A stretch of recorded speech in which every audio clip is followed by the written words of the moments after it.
안녕하십니까? 오늘은 요한계시록 제17장을 다루는 계시록 강의 제37강입니다.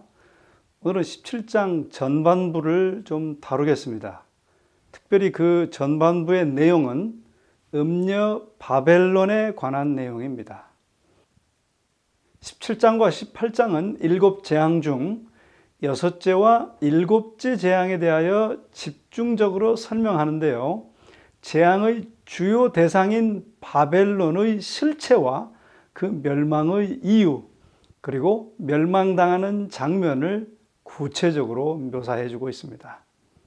오늘은 17장 1절부터 6절까지를 살펴보겠습니다. 1절부터 6절은 일반적으로 종말의 배도 세력인 바벨론을 묘사하며 또한 그 뒤에 나오는 바벨론의 역할을 설명하기 위하여 약간의 설명을 제공하는 부분입니다. 자, 1절부터 보시겠어요? 또 7대접을 가진 7천사 중 하나가 와서 내게 말하여 이르되 이리로 오라. 많은 물 위에 앉은 큰 음녀가 받을 심판을 내게 보이리라 라고 기록합니다. 자, 우리가 지난 시간까지 살펴보았던 16장에서 악인들에게 하나님의 진노의 7재앙들을 집행한 7천사 중 하나가 17장에서 이제 막 요한에게 설명하려는 것은 계시록 16장 12절과 16절 사이의 6째 재앙 심판의 묘사에 대한 세부적 설명임을 암시하고 있습니다. 자, 이 1절의 음녀는 무엇을 상징할까요? 17장 5절에서 요한은 이 음녀를 또 큰 바벨론이라고 말하고 있습니다. 자, 구약에서 바벨론은 하나님 백성의 압제와 하나님께 대한 반역의 상징이었습니다.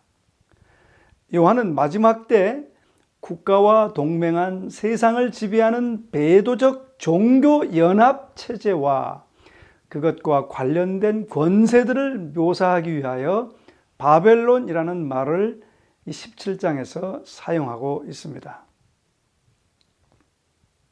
마지막 때의 종말적 바벨론은 사단적 3위, 즉 사단과 바다 짐승과 그리고 땅의 짐승 혹은 거짓 선지자와 연합한 타락한 세계적인 종교적 연합 동맹체입니다.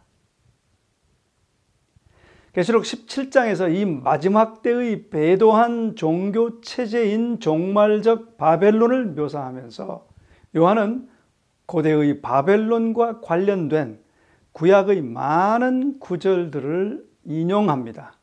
그 중에 하나가 음녀 바벨론은 많은 물 위에 앉아있다라는 표현입니다. 이 표현은 예레미야로부터 가져왔습니다. 예레미야는 고대 바벨론이 유브라테스 강의 많은 물 곁에 거주하면서 재물을 많이 증식시키고 있다라고 묘사하였습니다. 예레미야 51장 13절은 고대 바벨론에 대하여 이렇게 묘사하고 있습니다.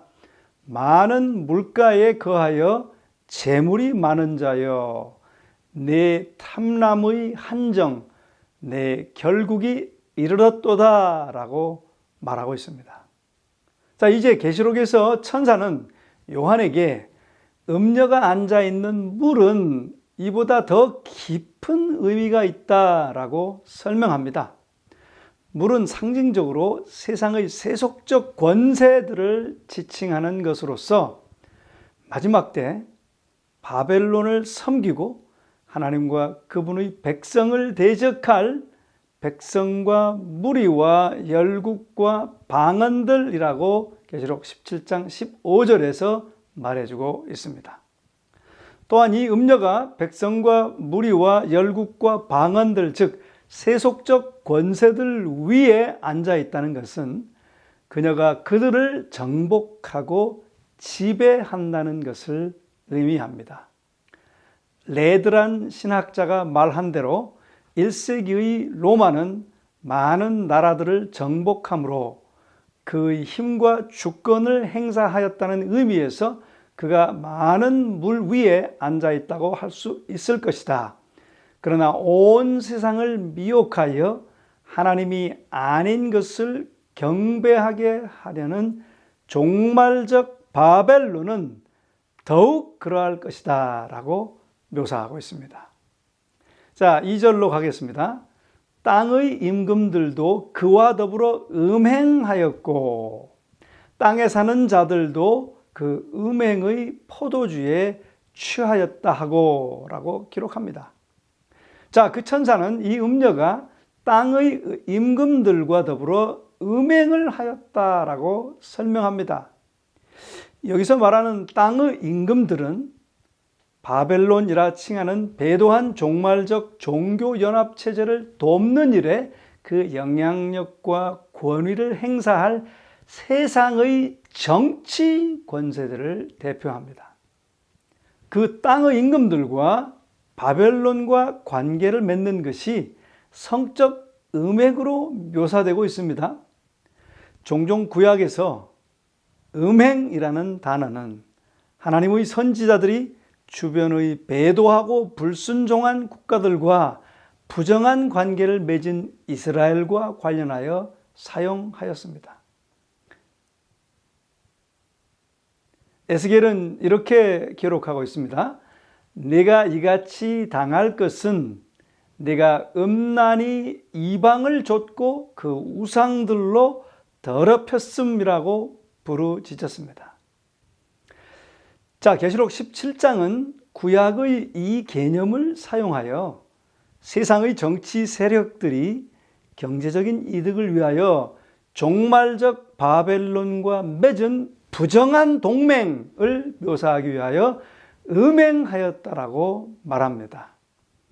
세상의 정치 세력들은 종말적 바벨론의 오만과 매력적인 부와 사치에 미혹될 것입니다. 음녀 바벨론은 그들에게 안전과 안정을 약속하면서 미혹합니다. 일찍이 유대교는 주님을 떠나 이교도들과 더불어 동맹을 맺음으로 음녀가 되었었는데요. 로마교도 그와 마찬가지로 세상적 권력의 지지를 받기 위하여 스스로 타락하여 그들과 동맹함으로 그와 동일한 죄의 선고를 받게 된 것이다 라고 영감의 글은 묘사해주고 있습니다. 바벨론의 음행의 포도주는 1차적으로 세상의 정치 세력들을 유혹하고 그 세상의 정치 세력의 지도를 따라 차례로 땅에 거하는 자들에게도 영향을 미친다라고 기록되어 있습니다. 여러분, 사람은 술 취한 중에는 제대로 판단하거나 명확한 생각을 할 수 없습니다. 그래서 일반적으로 그릇된 결론을 내리게 하죠. 종말적 바벨론은 이렇게 취하게 하는, 즉 올바른 판단을 못하게 하는 기만에 의해 세계의 열국들을 속게 하고 그들을 다스릴 것이다 라고 하는 것입니다. 즉 땅의 거민들뿐 아니라 정치 권세들도 이적으로 미혹되어 속고 기만당하여 짐승과 그의 우상을 경배하고 그 오른손에나 이마에 표를 받고 그를 따르게 될 것을 의미하고 있습니다. 3절입니다. 곧 성령으로 나를 데리고 광야로 가니라. 내가 보니 여자가 붉은빛 짐승을 탔는데 그 짐승의 몸에 하나님을 모독하는 참람된 이름들이 가득하고 7머리와 10뿔이 있으며 라고 기록합니다. 자, 이제 그 천사는 성령으로 요한을 데리고 광야로 가서 이제 막 하나님의 심판을 받게 될 이 음녀 바벨론을 보게 합니다. 여러분, 요한은 4번이나 자신이 성령 안에 있었다고 말하였습니다. 그렇게 말한 이유는 그가 보고 듣는 것은 사람의 뜻으로서 난 것이 아니라 성령의 계시에 의해 된 것임을 강조하는 것입니다. 첫 번째로 요한은 계시록 1장에 보면 주의 날에 성령으로 부활하신 그리스도를 만났습니다. 둘째는 4장 5장에서 요한은 성령으로 그리스도의 즉위식을 보았습니다. 셋째로 요한은 이곳 17장, 오늘 다루는 이 17장의 이상 가운데서 성령으로 광야로 이끌려져 갔습니다. 네 번째로 이제 마지막으로 요한은 어린 양의 신부 도성을 보려고 성령으로 산에 이끌려갈 것을 계시록 21장에는 기록하고 있습니다. 자, 다시 돌아와서 이 17장 3절의 광야는 종말적 바벨론을 심판함에 있어 매우 적절한 배경인 것 같습니다. 왜 그럴까요? 네, 광야는 계시록 12장 6절에 의하면 1260일, 즉 1260년의 예언적 기간에 붉은 용이 여자를, 즉 교회를 추격하던 곳이었습니다. 그러나 여자는 이 광야에서 하나님의 보호를 받았죠. 그런데 이곳 17장 3절에서 교회를 핍박했던 곳인 광야가 이제는 음녀 바벨론을 심판하는 무대가 된 것입니다. 자, 묵시가 이제 계속 진행됨에 따라 요한은 붉은빛 짐승 위에 앉아있는 여자를 봅니다. 자, 17장 1절은 음녀가 많은 물 위에 앉아있다라고 했습니다. 그 뜻은 그녀와 땅의 열국들과의 관계를 반영하였습니다. 그런데 여기 3절에서는 그녀가 이제는 짐승 위에 앉아 있는데요. 이것은 그녀와 세상의 정치 세력들과의 관계를 반영하는 것입니다. 음행과 술 취함을 통하여, 즉 바벨론의 기만에 미혹되어 세상의 지배적인 세속적인 권세들 그리고 정치적 세력들은 종말적 바벨론과의 연합에 들어갔습니다. 바벨론이 물과 짐승 위에 앉아있는 모습은 이 종말적 종교 체제가 세상의 세속적 그리고 정치적 세력들을 지배하고 있음을 의미합니다. 그러나 그녀도 자신의 계획과 목적들을 강제로 강요하기 위하여 그것들을 의존합니다. 자, 이 여자가 타고 있는 짐승의 붉은 색깔은 짐승의 두려운 모습을 더욱 두렵게 합니다. 이 붉은 색깔은 이곳 17장의 짐승과 계시록 12장의 붉은 용을 연결시켜 줍니다. 즉 이 17장의 짐승, 즉 종말적 정치 세력과 그리고 12장의 붉은 용, 즉 사단 간의 긴밀한 관계를 의미해 주고 있습니다. 진홍 혹은 붉은 색깔은 유혈과 압제의 색깔입니다. 이사야는 음녀 예루살렘의 죄를 진홍색과 붉은 색깔로 묘사합니다. 왜냐하면 손에 피가 가득하기 때문입니다. 짐승의 붉은 색깔은 계시록 17장 6절에 나오는 성도들의 피와 예수의 증인들의 피에 취한 자기를 타고 있는 음녀와 직접적으로 연결됩니다. 그 색깔은 하나님의 백성과 관련된 짐승의 압제적 성격에 매우 적합한 것입니다. 자, 바벨론이 앉아 타고 있는 짐승과 관련하여 사용된 언어는 계시록 13장의 바다 짐승에 관한 묘사와 놀랍도록 유사합니다. 계시록 13장에서 바다 짐승은 7머리와 10뿔을 가졌다라고 묘사되고 있습니다. 이 바다 짐승은 하나님과 그분의 백성을 철저히 회방하며 용의 완전한 권세를 가지고 행동한다라고 13장에는 다 기록되어 있습니다. 또한 12장에서 7머리와 10뿔을 가진 용은 광야에서 여자를 뒤쫓는다라고 묘사되고 있습니다. 계시록 12장에서 7머리와 10뿔을 가진 용이 광야에서 여자를 쫓는 42달 기간이 기록되어 있고요. 바다 짐승도 42달 동안 13장 5절 6절에 보면 42달 동안 용의 권세를 받아 하나님의 백성을 핍박하고 압제합니다. 그리고 13장의 바다 짐승은 7머리 중 하나가 상하게 되어 죽게 되는데 17장 3절에서 종말적 바벨론이 즉 음녀가 요한계시록 13장의 죽게 된 것 같다가 부활한 짐승 위에 앉아 있는 것입니다. 이것은 최후 쟁투에서 중심 역할을 할 계시록 17장의 종교 체제가 오랜 역사를 통하여 하나님의 백성을 해하고 압제했던 정치, 종교, 연합 세력의 연장선상에 있음을 암시해 줍니다. 이 압제적인 종교 세력이 이제 17장, 18장에 보면 그들이 심판을 받게 된다는 것입니다.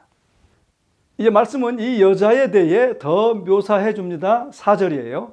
그 여자는 자주빛과 붉은빛 옷을 입고 금과 보석과 진주로 꾸미고 손에 금잔을 가졌는데 가증한 물건과 그의 음행의 더러운 것들이 가득하더라라고 성경은 기록합니다. 이 큰 음녀는 온갖 권세와 호사스러움을 과시합니다. 그 여자는 자줏빛과 붉은빛 옷을 입고 사치스럽게 금과 보석과 진주로 꾸몄습니다. 여자 바벨론에 대한 요한의 이 묘사는 고대 아왕과 결혼하여 이스라엘의 왕비가 된 고대 페니키아의 공주 이세벨을 상기시켜 줍니다. 아왕은 이세벨과 함께 이스라엘을 배도로 끌고 갔었죠. 또한 여자가 입은 옷의 자주색, 붉은색은 그녀가 올라 앉은 짐승의 빛깔과 같습니다. 이것은 첫째, 피와 압제의 빛깔로서 자주색과 붉은색은 6절에 나오는 성도와 예수의 증인의 피에 취한 종교 연합 체제의 성격을 잘 묘사해 주고 있습니다. 또 두 번째로 고대의 이 자주색은 종종 왕의 복장에 사용되었습니다. 그런데 음녀는 계시록 18장 7절에 보면 오만하게 이렇게 말합니다. 나는 여왕으로 앉은 자요. 그렇게 말해요. 이렇게 말하는 이유는 그녀가 세상의 세속적 권세와 그리고 정치적 권력들을 지배하고 다스리게 되기 때문입니다. 세 번째로 고대의 붉은 옷과 사치스러운 치장은 유혹하기 위한 음녀의 복장이었습니다. 또한 구약의 음란한 도시들은 호사스러움과 사치가 어우러진 부와 번영이 그 특징이었습니다. 이 종말적 바벨론의 장신구는 금과 보석들과 진주들로 꾸며져 있어요. 그런데 성경에 보면 찬란한 빛과 아름다움과 영속성의 특징을 가진 보석들은 눈에 보이는 하나님의 임재를 묘사하기 위하여 일관되게 사용되어 왔습니다. 그런데 이 9절, 이 4절의 값지고 사치스러운 바벨론의 이 장식은 땅을 정복하고자 하는 그녀의 기만적 욕망과 오만의 표현인 것입니다. 금과 보석과 진주들은 영광의 새 예루살렘을 단장하고 있습니다. 그 여자의 자태는 요한계시록 21장의 신부 곧 도성과 거의 비슷합니다.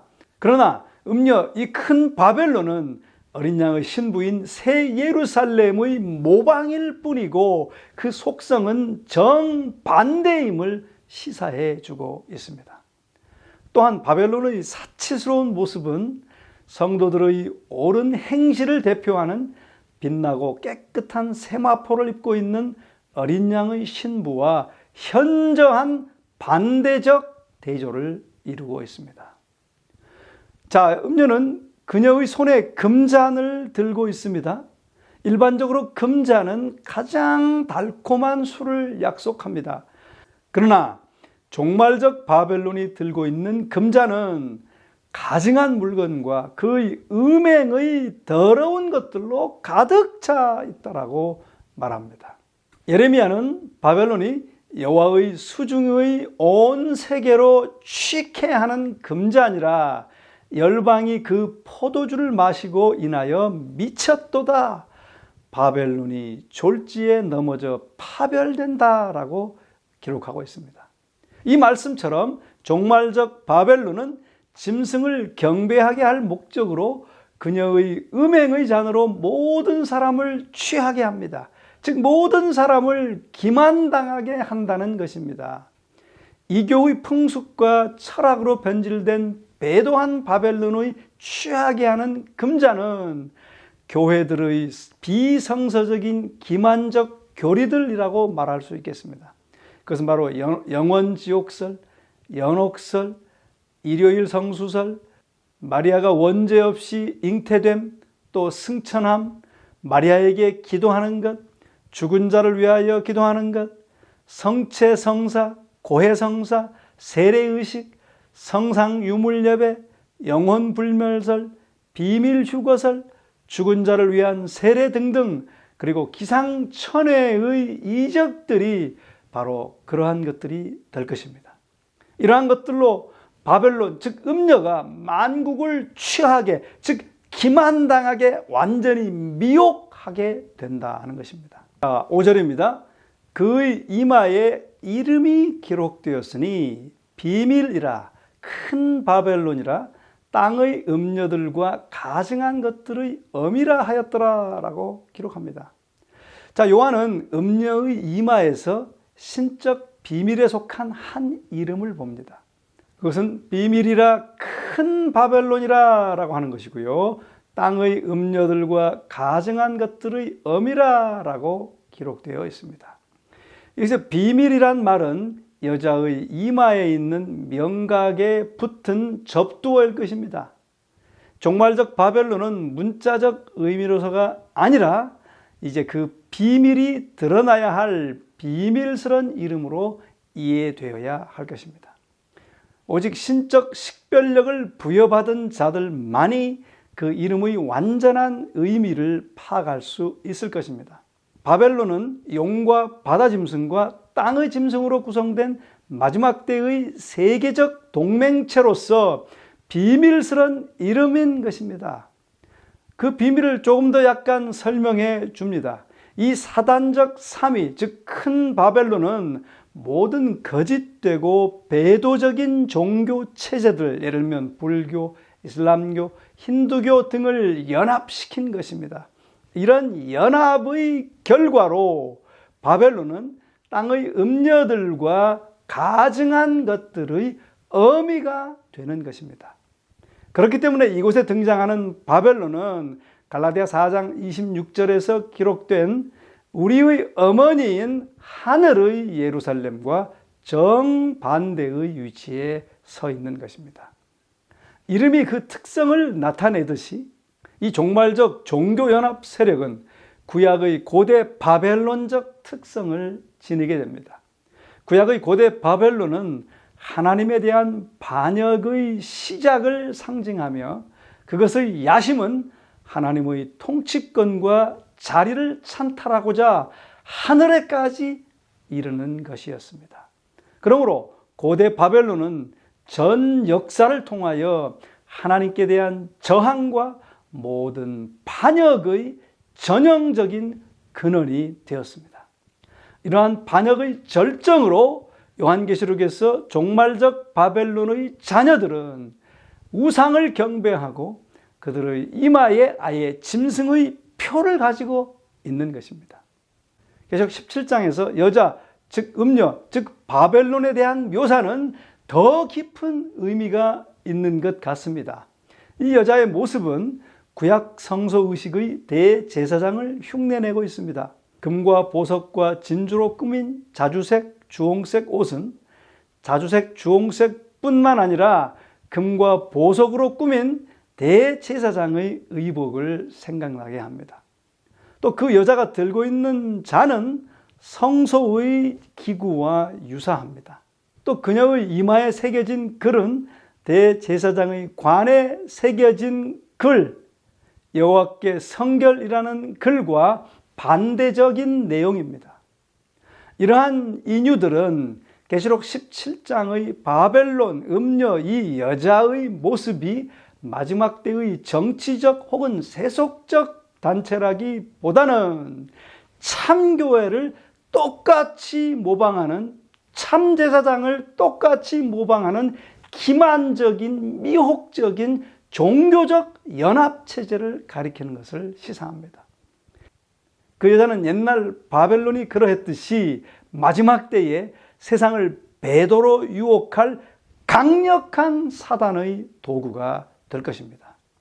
또 6절은 이렇게 기록합니다. 또 내가 보매 이 여자가 성도들의 피와 예수의 증인들의 피에 취한지라 라고 기록하고 있어요. 자, 요한은 이 여자가 성도들의 피와 예수의 증인들의 피에 취한 것을 보았습니다. 이렇게 피에 취한 것은 분명히 계시록 13장 14절에서 17절에 언급된 성도들의 핍박을 가리키는 것입니다. 즉 모든 반역의 어미인 바벨론은 최후의 위기 때 내려질 사형 명령의 주도자일 것입니다. 만민을 그의 음행으로 취하게 한 바벨론은 예수님과 복음을 위하여 신실하게 증언하다가 목숨을 잃은 성도들의 피에 취하게 된다는 것입니다. 즉 자기를 따르지 않는 그들을 핍박하고 무차별적으로 죽인다라고 하는 것입니다. 그래서 이 바벨론이 받게 되는 심판은 압제받은 하나님의 백성이 올리는 탄원, 즉 다섯째인의 장면에서 상징적으로 묘사된 그들의 탄원, 큰 소리로 불러 가로되 거룩하고 참되신 대주제여 땅에 거하는 자들을 심판하여 우리 피를 신원하여 주지 아니하시기를 어느 때까지 하시려나이까 하니라고 한 탄원에 대한 하나님의 응답인 것입니다. 하나님께서는 땅에서 하나님 백성들의 피를 흘린 압제자들을 이제 심판하시게 되는 것입니다. 또 우리가 방금 살펴봤던 6절을 다시 보면 또 내가 보면 이 여자가 성도들의 피와 예수의 증인들의 피에 취한지라 내가 그 여자를 보고 놀랍게 여기고 크게 놀랍게 여기니 라고 2번씩이나 강조해서 말합니다. 요한은 여자의 특이한 모습에 몹시 놀랍니다. 요한이 놀란 이유는 이 유혹적인 여자가 아는 여자처럼 보였기 때문이었을 것입니다. 어떻게 아는 여자일까요? 어디서 본 여자일까요? 네, 17장 3절에 그 여자 음녀를 광야에서 보았다는 사실은 요한이 12장에서 광야에서 보았던 여자를 상기시킬 수 있었을 것입니다. 12장 13절과 14절에 보면 이 여자는 한때, 두때, 반때 동안 핍박을 피해 하나님께 충성한 교회를 뜻하였습니다. 그런데 12장의 광야의 여자와 17장의 광야의 여자는 같은 교회인데 놀랍게도 다른 모습인 것입니다. 어떻게 다를까요? 이 완전히 다른 17장 6절의 여자의 모습은 과거에 하나님께 충성하고 하나님을 섬겼던 참교회가 마지막 때에 믿음을 타협하고 하나님과 하나님의 백성을 반대하고 핍박하고 죽이게 될 것을 의미하는 것입니다. 그러므로 요한이 큰 바벨론 여자 음녀를 볼 때에 깜짝 놀랐던 것은 결코 이상한 일이 아닙니다.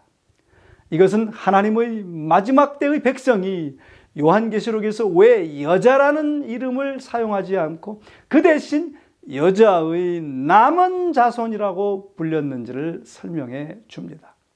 한때 하나님의 참교회였던 여자가 마지막 때에 충성심을 버려버리고 하나님을 반대하고 하나님의 충성된 백성, 즉 남은 무리, 즉 하나님의 계명을 지키며 예수 증거를 가진 자들, 즉 여자의 남은 자손을 오히려 죽이고 멸망시키려고 할 것을 예언해 주고 있습니다. 그래서 6절에서 그 정반대로 타락한 무서운 여자 교회를 보고 요한이 크게 놀랍게 여기는 것입니다. 여러분, 이럴 때 우리는 한국말로 믿는 도끼에 발등 찍힌다고 표현하지 않습니까? 여러분, 그렇습니다. 우리가 교회를 믿으면 믿는 도끼에 발등 찍힐 수 있습니다. 우리가 무엇을 믿어야 될까요? 성경을 올바로 이해하고 연구하고 말씀을 믿는 것이 우선이 되어야 될 것입니다.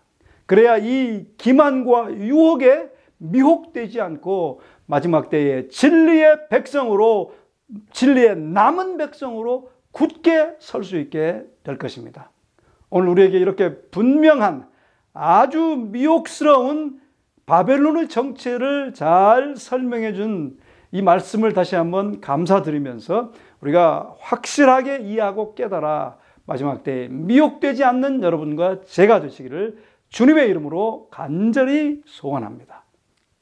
기도하시겠습니다. 사랑의 아버지 하나님, 오늘 계시록 17장의 말씀을 통하여 마지막 때의 변절된 교회, 음녀, 바벨론에 대하여 확실하게 분명하게 깨닫게 하시니 감사합니다. 이 분명한 예언의 말씀을 잘 이해하고 잘 준비됨으로 말미암아 마지막 때의 타락한 교회의 미혹에서 벗어날 수 있게 되도록 도와주시옵소서. 감사드리오며 예수님의 이름으로 간절히 기도하옵나이다. 아멘.